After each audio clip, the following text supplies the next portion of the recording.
Grabe na nga po guys. Buti na lang meron ng bumbero dito guys. Oh, buti na lang nakalabas yung mga tao sa loob. Wala na, grabe yung apoy oh. Umakyat na patungo doon oh. Patungo doon sa kabila. Hala.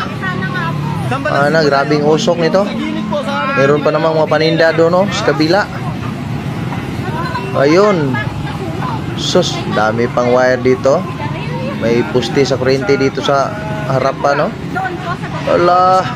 Grabe, wala na, napalakas ng apoy, guys. Tingnan nyo. Kumalat pa doon hanggang sa kabila, oh. Sus. Ayan na, mayroon ng bumbero doon sa kabila na naman. Wala. Grabing lakas ng apoy.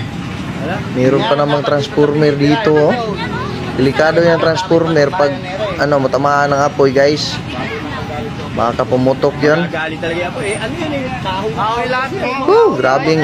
Grabing sunog na to guys, oh. Tingnan nyo. Pag matamaan ng tubig, oh, lalong lumalakas. Ubos na. Ubos na dito sa may harapan. Ano kaya nangyari doon sa sa likuran, banda? Nandun sa kabila, oh. Wala. Grabe. Malapit na maubusan yung tubig. Bumbero. Hala.